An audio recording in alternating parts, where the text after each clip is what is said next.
Welcome to the show. Thanks, Joe. Thanks for having me on your show. Matt, so I need to know, Loonshots, is the word going to get added to the Oxford English Dictionary?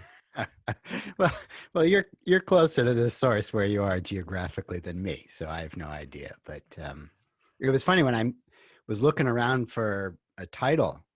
I just kept struggling over the concept that I was talking about, is the fact that the ideas that people now take for granted, some of the biggest ideas in not only science or technology but world history, like the idea of the scientific method, that there are laws of nature, the idea of a democratic form of government, all these ideas that seem kind of obvious in hindsight were initially written off as crazy. And I kept looking around for a word that might mean something like that, and there wasn't anything in the English language that fit the bill, so I made one up. And publishers originally were like, "No, are you kidding me? What a made up word for a title that doesn't make any sense? What are people gonna, how are our salespeople gonna go to bookstore owners and tell them what's the book? They're gonna be confused. Is it a loonshot or a moonshot or whatever?" And it's like, I don't know. I tried it on a few people. People seem to like it, so why don't we just go with it? And so it's been kind of nice to see it take off a little bit. I love the book. I loved reading it. And in fact, I loved reading it so much that it was a newsletter that I wrote a couple of months back. And I want to read it to you. And this was when I reached out to you. And basically Okay. every week we do like a book of the week. So this was, I found this in an email which I sent out from June. And it says, Book of the Week, Loonshots, Safi Bahcall. How to nurture the crazy ideas that win wars, cure diseases, and transform industries. I was really impressed with this book by Bahcall. The combination of psychology and physics, human nature and business culture, algorithms and stories all make for a fantastic read. You can bet your bottom dollar that we will be trying to get him on the podcast. That's really nice of you to say. Thanks. And And here I am. I don't and know here how you much are. later, but here I am. So, man, let's dive straight into it. So, at the start of the book, you dedicated the book to your father, John Barkell, and you said, "For my father, John, who showed me and so many others how to hold truth near and persevere." So, let's start there. What was your childhood like? Am I on a couch? Am I paying like $300 an hour? 40-40. There's the bill. Oh, there's the bell. You're done. Out of here. Next. Uh, no, both my parents were scientists and astrophysicists, astronomers at Princeton University, and uh, otherwise a normal childhood, just like anybody with two astrophysicist tenured professor parents, just like all of your listeners, I'm sure. No, to us, our dad was the guy who couldn't operate the VCR. I'm not sure you actually know what a VCR is now, but the guy who said it turns out, he was nominated for the Nobel Prize many times and created, very widely regarded in his field. But to us, he was just, regular dad who tried to figure out a wrench and how to put, bookshelves together, and it wasn't quite working. But one thing that they, growing up, uh, really instilled in me that made a big difference for many years was the idea of asking questions, of figuring out how things work, but persistent, not accepting sort of simple explanations. And years later, I remember I eventually became a physicist as well, and I transitioned into the business world and started this biotech company. Um, but years later, I was reading a biography of a physicist named Isidore Rabi, who grew up in New York, won the Nobel Prize for some work that he did in particle physics. And someone asked him, "Was there anything about your childhood that you think, in retrospect, really helped you become the kind of person who could win the Nobel Prize?" And he said, "I don't think there was anything special. Well, maybe one thing. All the kids, when they came home from school, their mothers asked them, 'What did you learn today?' Well, my mother asked me, 'Did you ask any good questions today?'" And that really kind of stayed with me, that there's so much about figuring out stuff, not only in the scientific world, but in the business world and in your personal life. that comes down to, did you ask any good questions? And did you keep asking questions? Did you not stick with the superficial answer? Let's just even take personal relationships. You're in a, let's say you're in a marriage, or even in a professional intense relationship, sometimes are like marriages, a business partner or an executive team, and someone is doing some weird behavior that might be pissing you off. You could just say, stop. You could say, that's really pissing me off, or do this other thing. Or you could start asking questions. Where's that coming from? Is the person really just not understand X? Are they doing it to spite you? Or is there something going on that you're not aware of? Or do they have some like instructions that they thought they should be doing X, you thought they should be doing Y, and you're just not getting it? So the power of asking really good questions kind of translates and transcends arena. Like Isidore Rabi's story, you asked me like my childhood, I think we learned that the search for truth is what's important. For my parents, money it's just not interesting. I think for a lot of high power, successful academics, that's true as well. They're not really in it for the money. They're in it because it's exciting and it's fun to search for truth, to try to see mysteries in the world around you and try to see if you can figure out how and why is it working. And the pleasure that you get when you figure that kind of stuff out. And sometimes you're the first in the world to sort of figure it out. Or if you're an entrepreneur and you've asked a really good question about a marketplace, why is it so hard to do X? Why do streaming services suck so bad? Someone might have asked about, well, I don't want to say anything about a company that rhymes with Microsoft or or Blipe, But then there's, this other company rhymes with Boom, comes along. Well, do they really need to be like that? Do you really need to go through all this complicated stuff? Can we just make it a lot easier? Asking questions about your marketplace or about science or about your personal relationships, all of those domains, if you just keep asking surprising questions, it's amazing how much you can learn, how much you can discover, how much further you can get along than, let's say, your competitors who aren't asking those questions. So if I got anything out of the childhood, it was that it was the pursuit of truth and to keep asking good questions. I got so much I want to pick up on there. The first thing about Rabi is at the start of the book. I know you give this amazing story, and I remember I took a photo of it on my phone because I found it particularly insightful. And it was either Crick or Rabi, and one of them asked him, "What's the secret to winning a Nobel Prize?" And he replied, "Oh, that's simple. I know what to ignore." Which one was that? Who was that? That was Francis Crick, who won the Francis Nobel Crick. Prize with Jim Watson for the double helix. I love that. I But love that's that. it's just incredibly,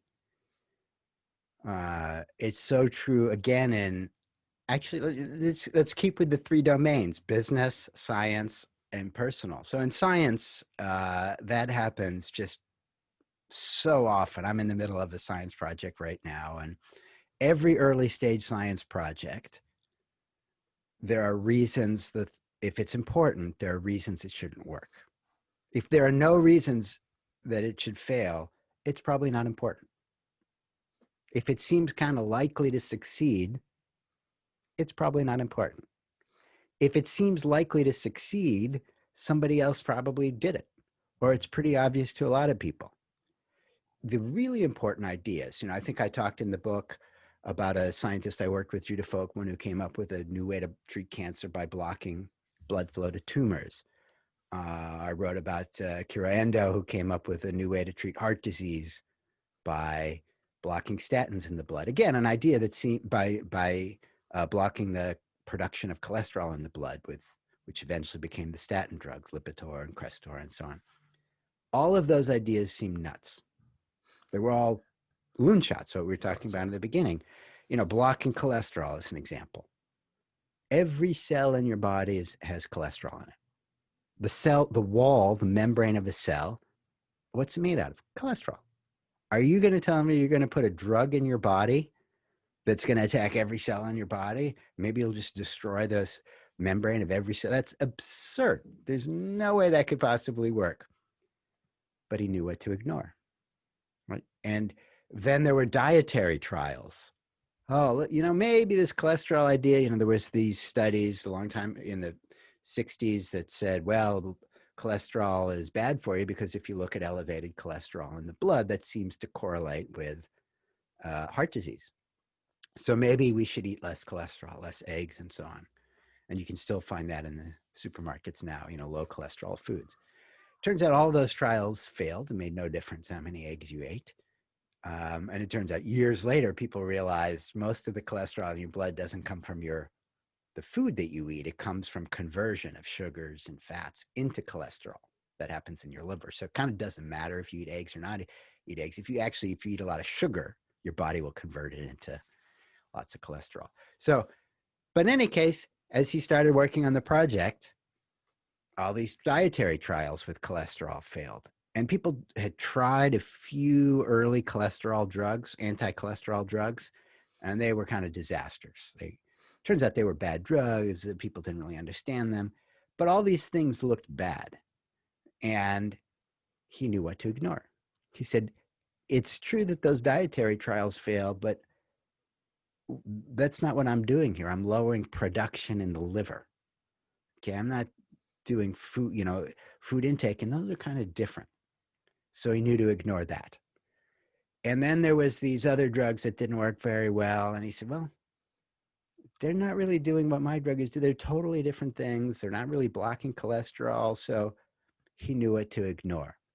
So the really great scientist, the message behind that quote from Francis Crick, number one, they go after problems that seem unlikely. Because like I said, if they seem likely and if they work at your first crack at it, they're probably not that important. That's what I wrote about I called it that idea, the 3 deaths of the Loonshot. Mm-hmm. If it doesn't fail the first couple times, it's probably not important. And number 2 is they know what to ignore.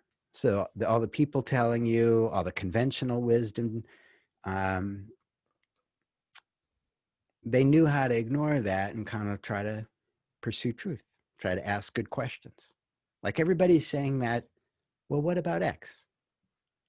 If they're doing these dietary trials, well, does diet really correlate with the level of cholesterol in the blood? If you actually look through the data, it kind of doesn't. So asking good questions, knowing what to ignore, both of those turn out to be really important. In science also, in business, let's say it was the case when a little search company started off that everybody told them you can't make any money in search engines. You've got an algorithm that you came up with as a graduate student that ranked pages with a, kind of this sort of unusual prioritizing algorithm by how many other sites linked to that page and how important were those sites. Not a very complicated algorithm. But yeah, all the smart money and all the investors said, oh, that's just like a Yellow Pages.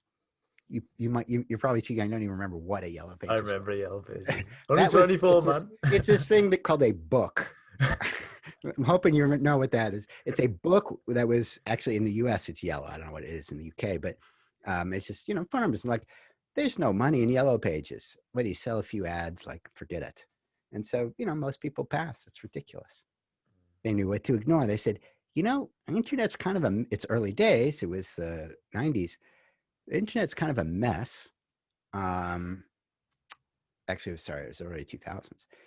Internet's kind of a mess, and it's kind of a pain to navigate that mess. And these early search engines, they really are like Yellow Pages. It's just slow, and we kind of think like people like speed, like getting to where they want to go faster. So I think we'll give this a shot. So they knew what to ignore. That, of course, became Google, and that was Larry Page and Sergey Brin who came up with this algorithm as grad students. And most stories are like that. They kind of know what to ignore. I love that concept. The signal versus noise. That's something which I really think about a lot. Before we delve further into Loonshots, because I love this thread and I'd love to pull on him more. So you mentioned the impact that your father had on you, and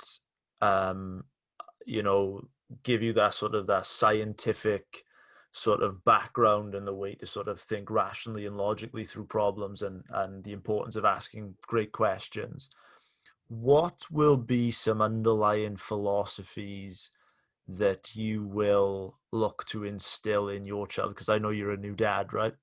Yes, I am. Congrats, man. Thank you. Congrats. It's awesome. How about you? Any? I'm Just not, I'm not, I'm not, not pretty young. nothing yet, nothing yet. I'm only young, so give me time. Yeah. Thinking about it? Oh, absolutely, absolutely. I think I love the biological meaning that I think is almost destined to give you. I mean, I think just if you look at something like suicide rates in young males, I mean, if you is there any coincidence that most of them don't have children? I don't Hmm. think it's a coincidence. So yeah. What's the typical marrying age where you are? Typical marrying age. I'm not sure. I imagine it would probably be sort of late 20s, sort of early 30s. Right now in the UK, I saw a statistic a couple of days ago that there are now more women over 40 that give birth last year than women under 20. Wow. So I think we are shifting towards an older generation type of thing. Why do you think that is? I think that a large part of it is to do with the success of women in workforce. I think it's a paradox in the sense that if you went back 60 years ago, the average woman in the UK had 3.7 kids on average. Now they are only having on average 1.7 kids. Hmm. So I think that rise of women's success in the workforce which is obviously a fantastic thing. I don't think anyone would say that women's rights aren't a great thing, but I think that has come at sort of a trade-off for a typical family structure. Um, and I think that in 50 years, I think that could be a big issue to face. Mm. Hmm. I just find it interesting how the variations in typical marrying age, like in cities, they're so much higher than in rural areas, and what that tells you about Yeah. the paradox of choice and human psychology. Mm. But I was late to get married, and now very very grateful that I did and have a family. So Yeah. something in your future, I'm sure. Something in my future. Was that a decision by choice, or was it that you waited to find a specific set of traits? What was the I think it was a combination that I was combination? running a company. I started at a relatively young age, not so young for the pure tech sector, but young for other sectors, for biotechnology or other areas outside of pure IT in my early 30s. And I was single at the time. And I think there was an older entrepreneur friend said to me, when you start a company and if you're totally committed and really in for the long haul, either you marry at the beginning or you marry at the end. You rarely marry in the middle because you're so focused, blinders on. That was my family, and making sure you survive through all the ups and downs that are typical in the industry that I was in. And it doesn't leave a lot of bandwidth for attention to things outside of work. And who knew women like attention? No, I'm joking. I'm kidding a little bit, but I don't think I was really ready, and I probably didn't understand well enough um, what made sense for me because I have a odd background of uh, for the last 20 or so years of a business person, entrepreneur. But the previous 20 years as kind of a scientist, academic, and so that's kind of a strange. And then I was living in New York and Manhattan, and most of my friends were artists or writers or other kinds of entrepreneurs, and so I was in a bunch of different worlds, and so it didn't. It probably took me a while just to sort out, like you say, what kind of worked for me, and then I got lucky, found the right person at the right time. That's fantastic. That's fantastic. So you meet the right person at the right time. You have a child, one child, two child. We have two young Kids. kids right now. That's amazing. That's amazing. So, what sort of I'm going to ask you I know we're talking about the importance of good questions, but I'm going to ask you a stupid one. I'm going to do the inverse of the point. If you were to pass away and you could only instill 2 to 3 points for them to 2 to 3 skills, even I would say, for them to go through the rest of their lives with, what would you pass on to them?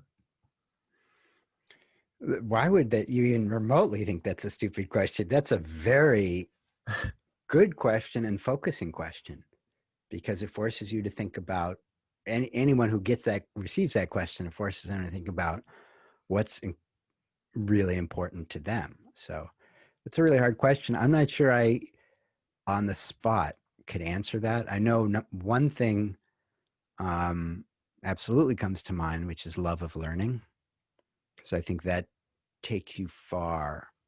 Love of learning is one, curiosity two, and certainly kindness and respect is three. Probably it's a big question. So before I died, I would definitely have to think about that. It's a little bit longer than, on a podcast, but no, that's a great question. I appreciate it. I appreciate it. Yeah, that's been something which I've been thinking about a lot lately, and I think like the asking questions is so important. Like as we've established with it, and something which I've thought about in my own life is the importance of delaying gratification. And there's that great book, The Marshmallow Test, by Walter Mischel, and it's just insane how viable of a skill that is. Has that been something relevant to you in your own journey? Um, I think the marshmallow test, I think, is a little oversimplified. And I think Mm, even social scientists or psychologists who have studied that later have talked about the next level of the sort of 5 second summary, beyond the 5 second summary of that. But I think there's what I certainly agree with and has been important to me is playing the long game versus a short game. And by that I mean really just mean thinking strategically. By that I mean what's your resources that you have that are accessible to you, and how do you want to prioritize them? What big goals do you want to go after? And given that once you decide those are your goals and how you want to focus your resources. By resources, I don't just mean dollars, but I mean, for many people, that's time. time, You yeah. only have a certain amount of time, certain amount of minutes in the day. How do you want to allocate those again towards what goals, towards what objectives? And, you can allocate them towards short-term stuff, which is,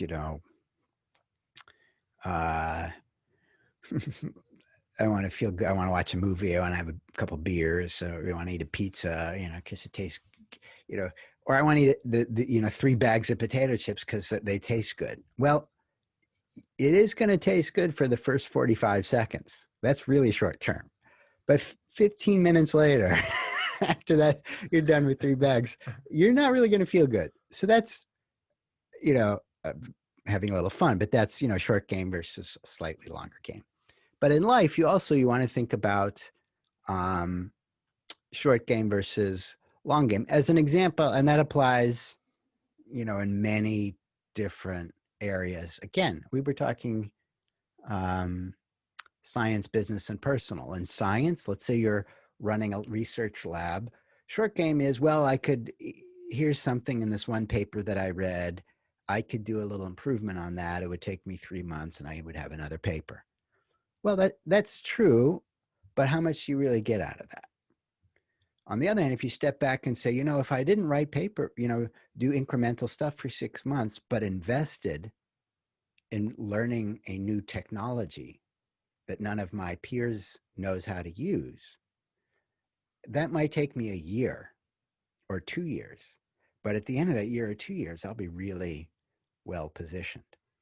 So that's in science, and in business, it's the same thing. Hey, I have a week, I have, let's say I work 10 hours a day, and let's say I work 5 days a week.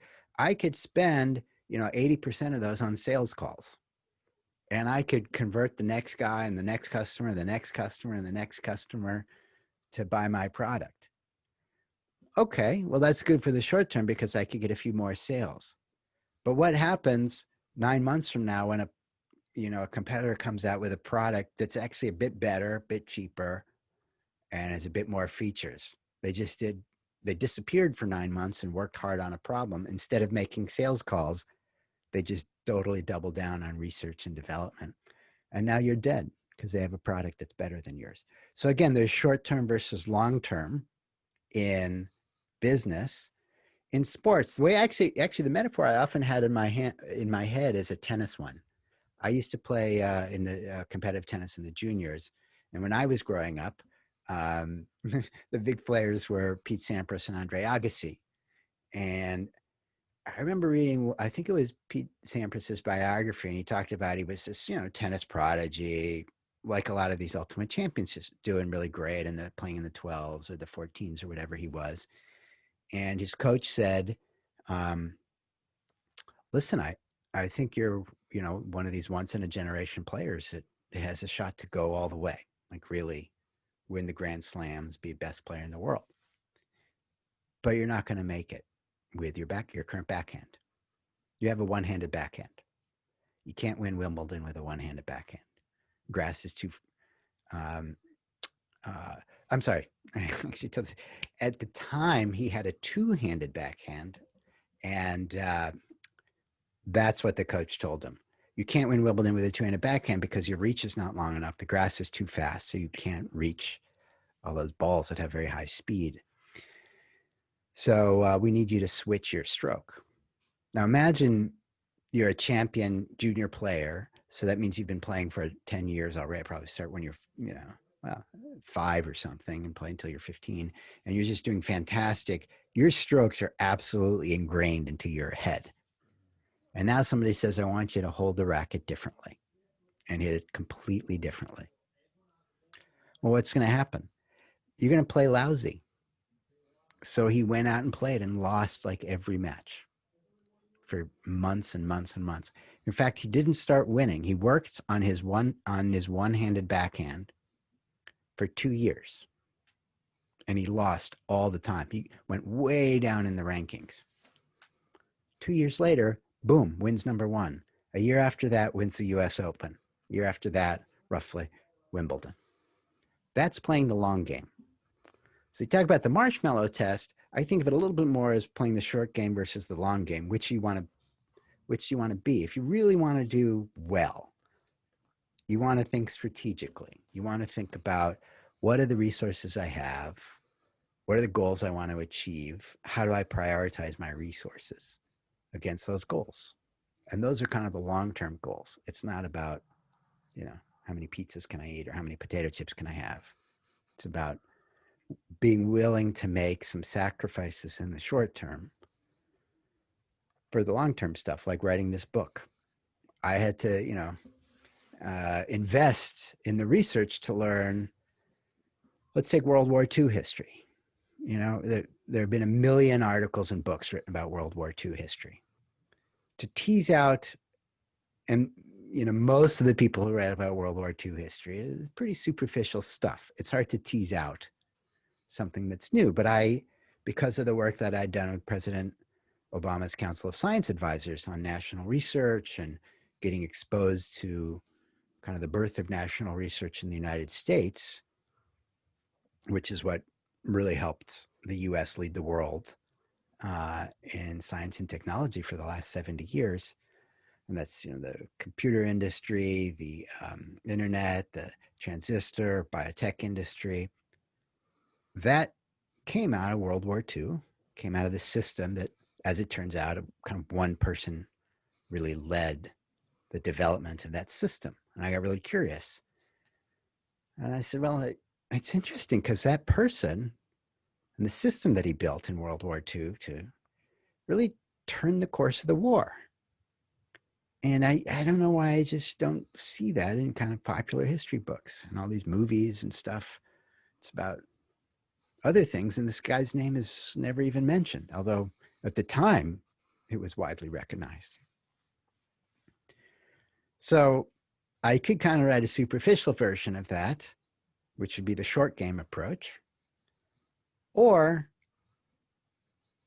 partly it was my own curiosity, but partly it was kind of a long game. I don't like books that just write or people who just talk about kind of superficial history, parroting sort of the first thing they read and some simplified explanation, but who ask good questions. Like people say, oh, breaking, they ask like, well, if this guy played, here's one question. It's clear that this guy played an enormous role, why is he not in all these popular histories? Why is his name not even mentioned in 1 out of 10 or 1 out of 20 histories? Maybe I'm getting something wrong here. Well, the turning point of the war was the Battle of the Atlantic, when the U-boats were sinking all the ships between the U.S. and England. The U.K. was the only surviving nation in Western Europe, and Hitler and Nazi Germany was trying to strangle. They had tried to bomb England into submission in the summer of 1940, and that failed. It was the first loss for Hitler's armies. They'd succeeded in wiping out the rest of Western Europe in a matter of weeks in 1939 and 1940. And they got turned back in the air battle in the summer of 1940. And then he decided, well, if I can't bomb England into submission, I'm just going to starve her to death. It's an island. So the U-boats started in the beginning of the war. His admiral, Karl Dönitz, told them, hey, we're going to win this war with the U-boats because we got almost all of Western Europe. And if the U.S. can't resupply Western Europe, they're just going to be finished. And that'll be it. We just cut off the Atlantic. And that's what happened. U-boats, the Allies had no answer. And they just kept sinking ships, more ships every month than the Allies could build. They were just sinking them, boom, boom, boom, boom, boom. What did England's an island? No oil. What do planes run on? Oil. What do tanks need? Oil. What do trucks need? Oil. No oil, no war. It's finished. And by spring of 1943, England was down to 3 months of oil. I keep saying England. I mean, the United Kingdom, Great Britain. It was down to 3 months of oil. And the Allies were 3 months away from a completely different world map, a united Nazi Western Europe. Popular histories say, well, the code breaking, including a famous movie with Benedict Cumberbatch and, Keira Knightley, who I love. I think, Cumberbatch's an awesome actor, and Keira Knightley, I really love Keira Knightley. And, but, the movie's based on a lie. It's a great story, but breaking the Enigma code had nothing to do with the Battle of the Atlantic.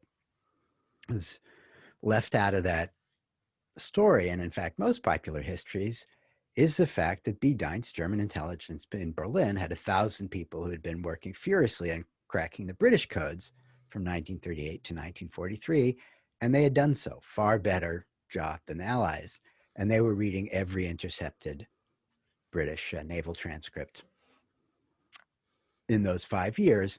And so the few months here and there, 1940, 1941, when they broke the German code, it made no difference because they'd send a message, hey, move your ships. And the Germans would read it 6 hours later, radio their U-boats, hey guys, their ships moved over a little bit, why don't you move over? And you can see in the logs and the transcripts that 2 days later, they would sink those ships. And that was discovered in the summer of 1945. I mean, the Allies kind of figured it out by the end of 1943, but by that point, something else had turned the course of the war, and it didn't become as relevant, which I'll explain in a second. But what happened was, in the summer of 1945, after the war was over and Hitler was dead, and the British went to Berlin and captured the Nazi archives, they started going through the archives, and they started seeing every one of their transcripts to their ships in German, real time.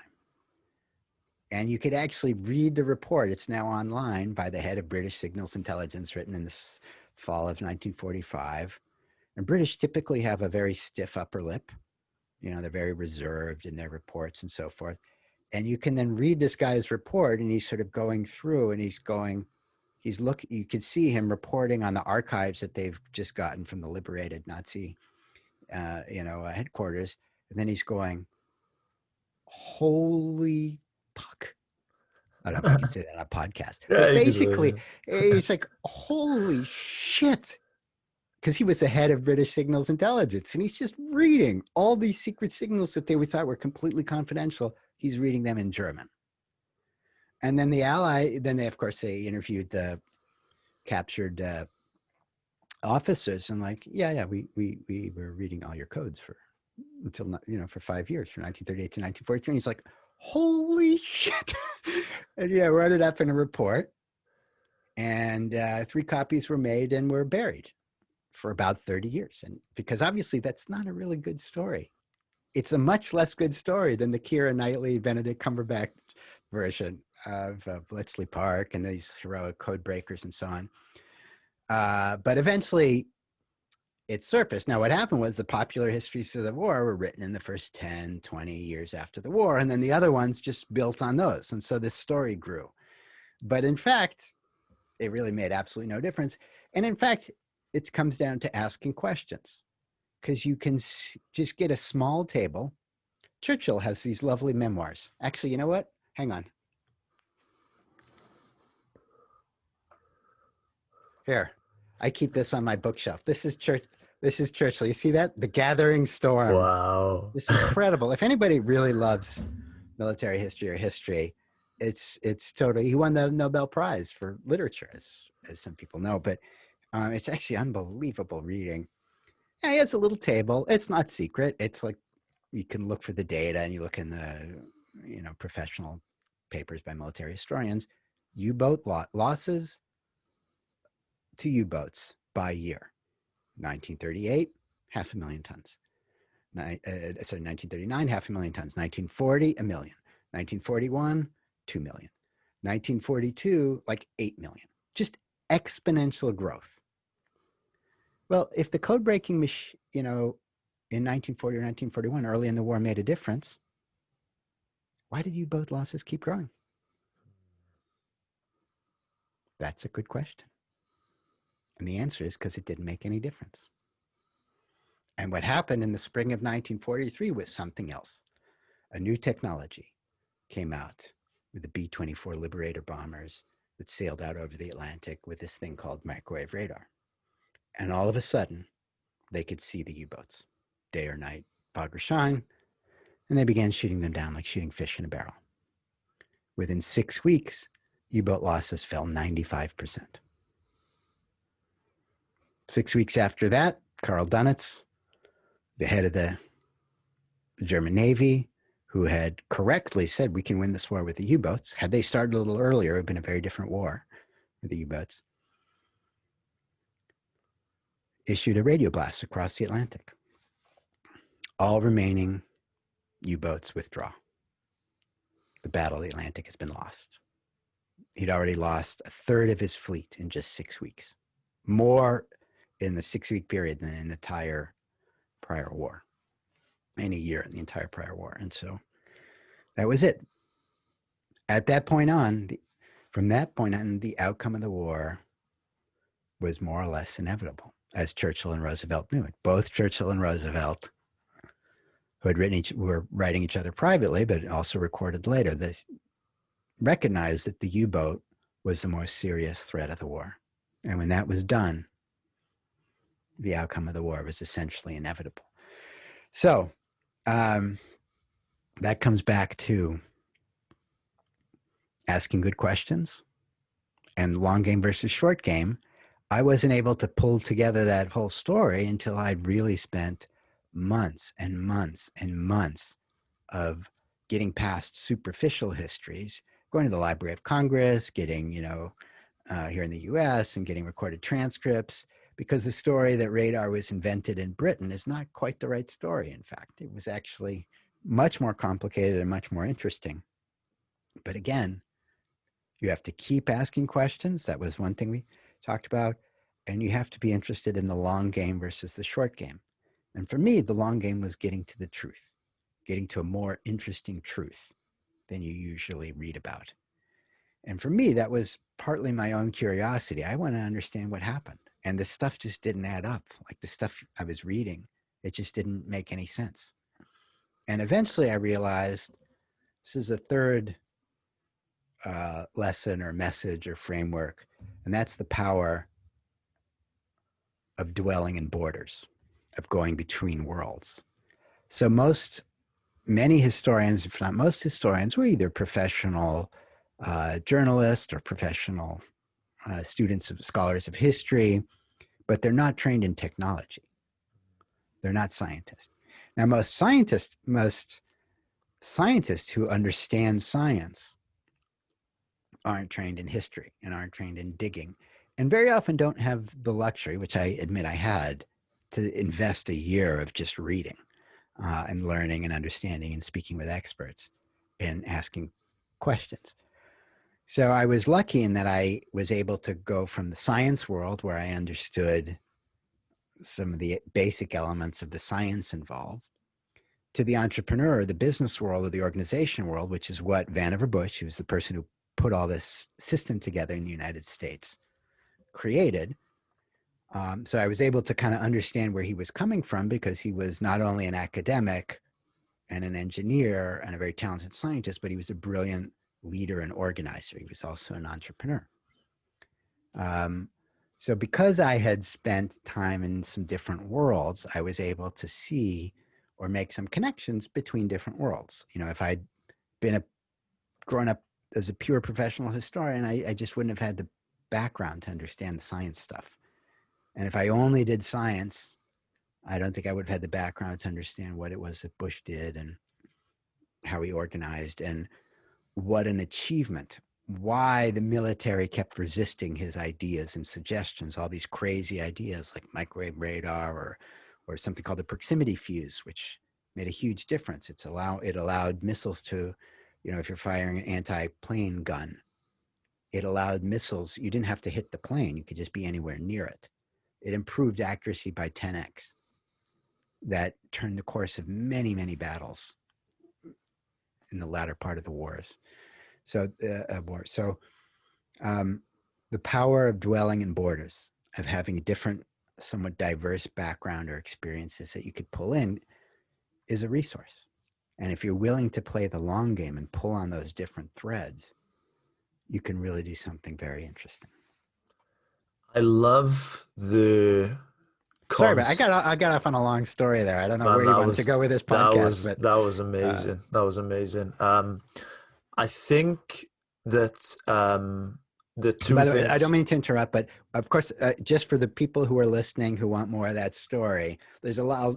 I don't know if you have show notes or whatever you Of do, course, yeah, but the first chapter in Loonshots tells that story in much more detail. Or if you go to my website, I actually ended up making that chapter free. If you go to my website and type in your name there, yeah. uh, you can download just the first chapter, and you can get that World War II story that has much more of the details, and it has the references if you're curious to learn more about that history. Um, you can find it there, and there's just so much to that history that's fascinating. And it gets back to your question of long game versus short game. Sorry, I didn't mean to interrupt you. So No, wherever you want to go with this podcast is fine with me. Sorry if I got off on a long story. that's my pleasure, man. So yeah, so as Safi mentioned there, uh, Loonshots is linked in the description, as is Bahcall.com. I think one of the things I would love to know about you, and you sort of mentioned the benefits of having diverse backgrounds in various fields, which you did. You went from academia to a CEO of a biotech company to an author. So I would love to know, how do you choose projects? Curiosity. What am I really curious about? Where do I have the most questions? Um, and that is something that I've been doing, since I was a kid. Whenever, and I kind of use that as a litmus test for whatever field I'm in or whatever I'm working on. So um, I started in physics and theoretical physics and science uh, as a young person, and I was really curious about understanding how things work in the world. How do you connect how a machine works to how, why the sky is blue, to why the clouds float in the sky, to why, when you're driving, uh, it seems like you get these mirages of little liquid pools on the road ahead of you, but there's no water there. And so why is that? And how does the world work? And it's so much fun and so exciting when you can understand a few basic principles and see that you can really tease out these principles of how the world works.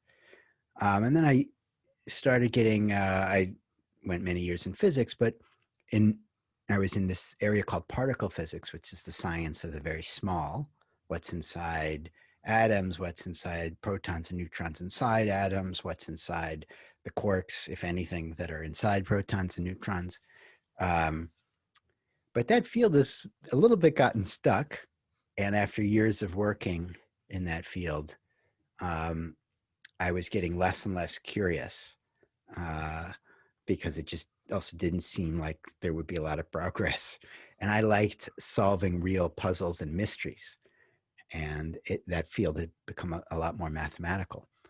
Um, so I got curious about a different area of science or physics, which is like the science of the very cold, when really weird, wacky quantum mechanical things start happening that seem totally bizarre, and things that are much more connected to the world around you that you can see and measure. And so the properties of systems that suddenly change, for example, and that actually ended up being the genesis or the basis of the book that I wrote, which is why organizations suddenly change behavior. And drawing, as an example, I have a glass of water here. So I stick my finger in and I can swirl it around, and that's always true, except as I lower the temperature, right at 32 Fahrenheit, boom, those molecules stop sloshing around and they line up totally rigidly. And I can't stick my finger in anymore. Why?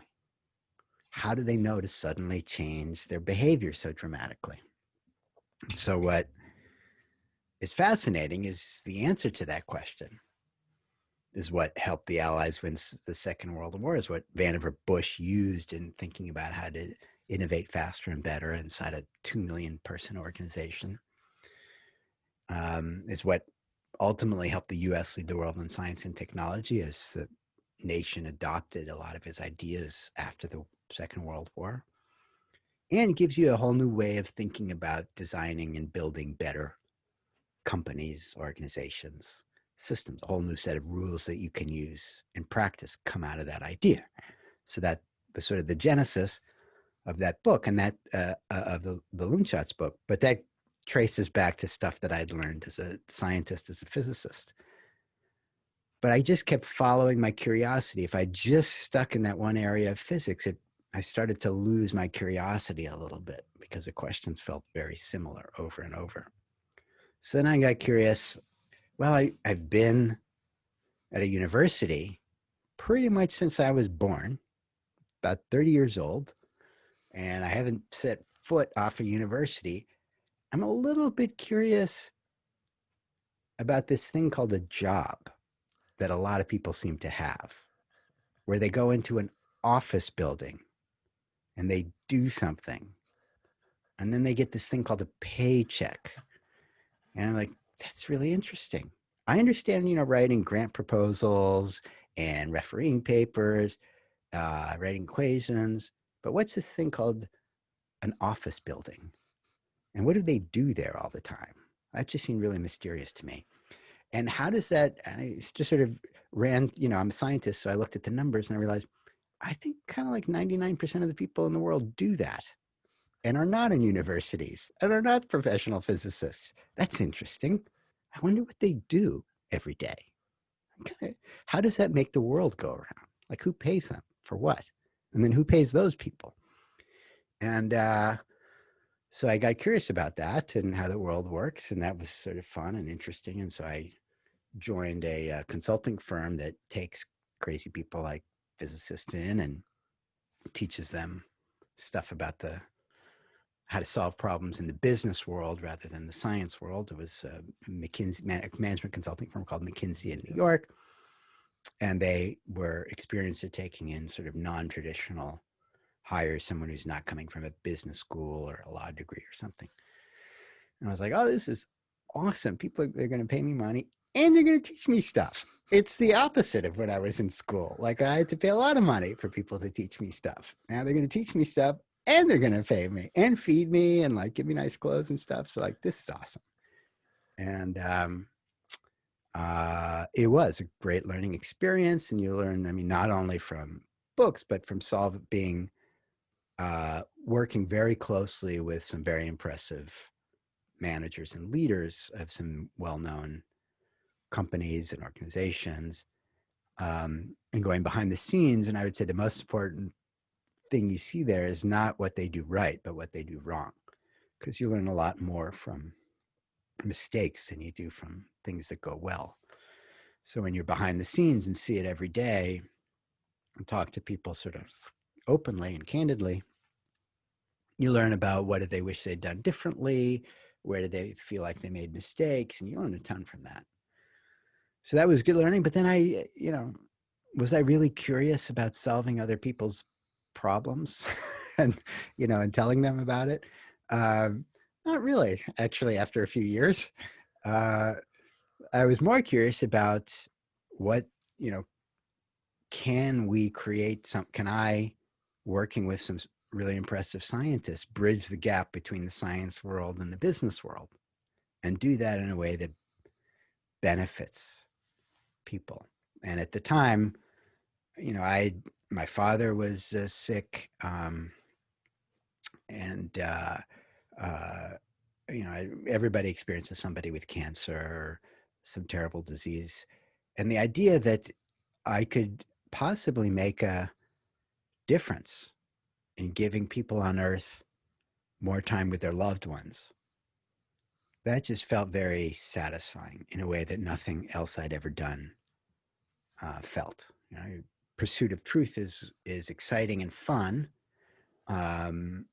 Helping big companies become even bigger and more successful, that's fine. That's a reasonable goal.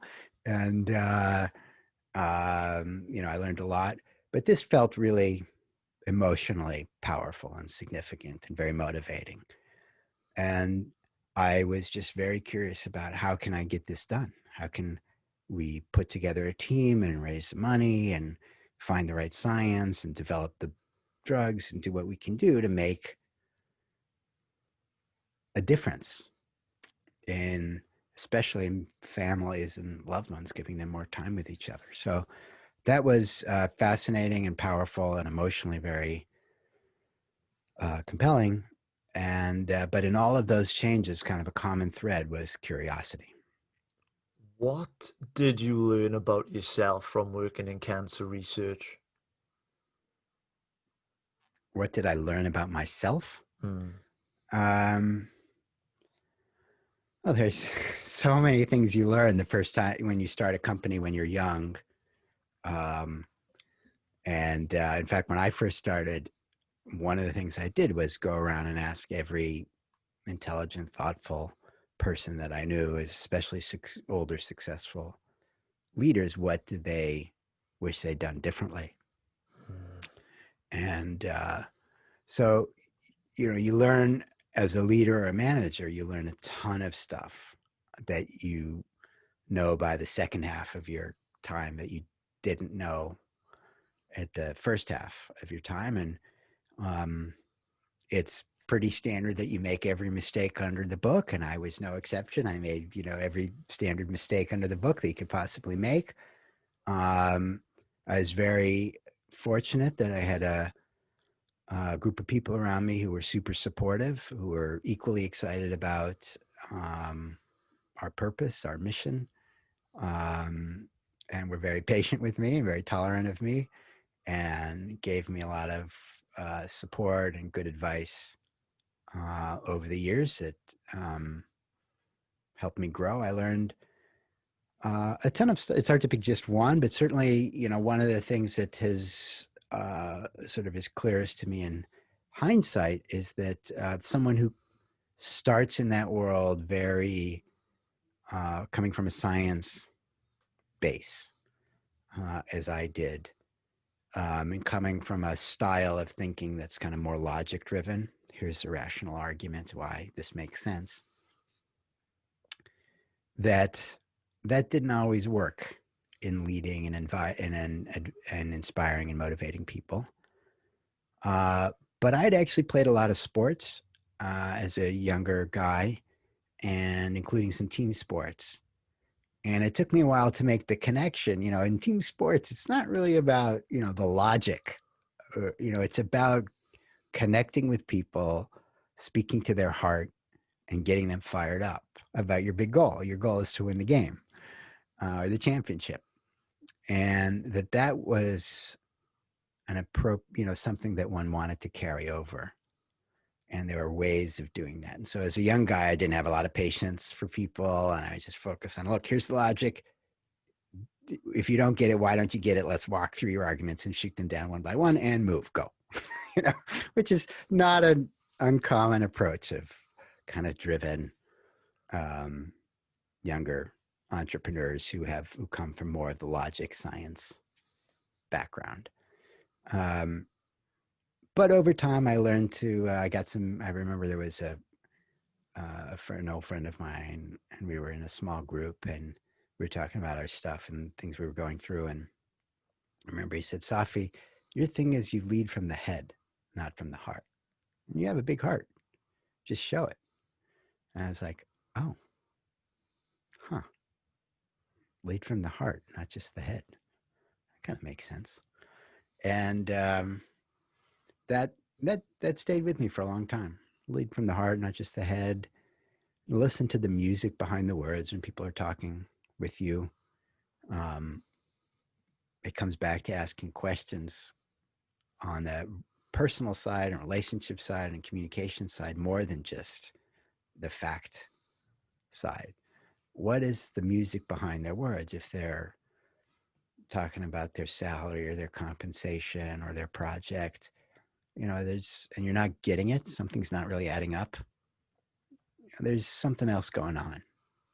What's the tone there? And then try to see if you can surface what's going on there. And that usually ends up being a lot more productive. So I learned a ton of stuff. Those were just, a few of them. Anyway, I know we're also running. Oh, yeah, sure. I'll get you to sign off now, man. I'll get you to sign off. I always ask a last question, and I'll get you to tell these guys where they can connect with you. Last question. Basically, we always ask a question that we've been wondering for a while, and then we compile it into an episode after we've got about an hour's worth of content from it. So I think right now you may be one of the last guests that we'll be asking this question to. But we always ask, what makes a life worth living?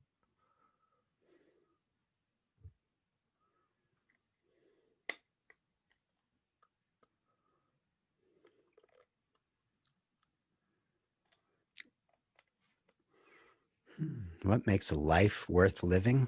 Mm-hmm.